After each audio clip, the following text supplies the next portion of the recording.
guys, welcome to another edition of Functional Friday. My name is Dr. Kirk Mason here at Premier Chiropractic, improving movement, function, and health. Today we're going to dive into some ab exercises that you should avoid to help to avoid low back pain and low back problems. Okay? Now, before we get started, I just want to clarify one thing. If there's one thing that's being linked to problems in your low back, it is spinal flexion under load. Okay? Along with that, rotation and things like that have also been linked to low back pain and low back problems. Basically, you have your disc, right? Okay, intervertebral disc, which sits in between your vertebrae. Okay? The more we flex this thing, especially under load, it can lead to things like disc herniations. All right? So, how do we prevent that? From a movement perspective and from an exercise perspective, there's exercises that we can do to protect our low back, and there's exercises that some people do that predispose us to low back problems.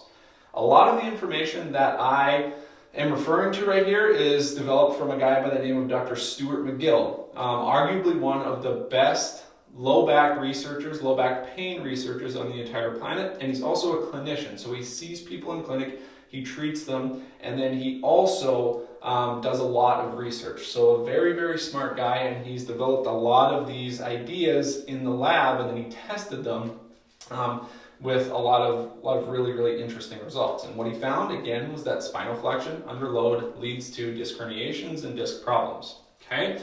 So the first thing I'm going to tell you to avoid when working out is something called a sit-up. I'm sure most of you have heard of this. So a sit-up looks something like this. You're going to contract your abs, and then you basically flex here throughout your spine. Now, what's the problem with that?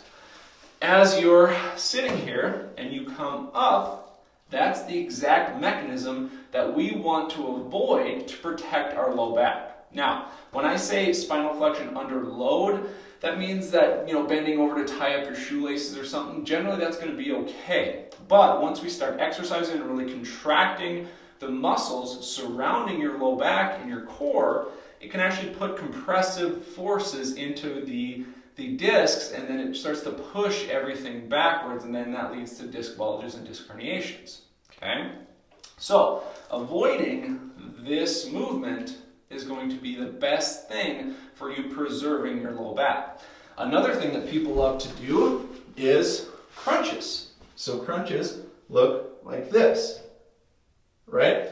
Now this one is not only bad for your low back because you tend to flex in your low back a little bit less than the sit-up, but still it's going to lead to flexion in your low back, but it's also going to lead to flexion happening in your cervical spine, okay?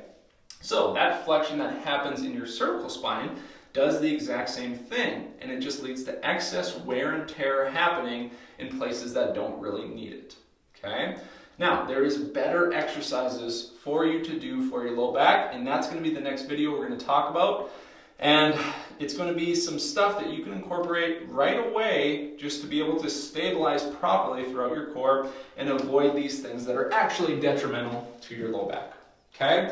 That's all I have for you guys today. I want to thank everyone for tuning in. If you don't already like our Facebook page, make sure to check it out, Premier Chiropractic here in Minot, North Dakota.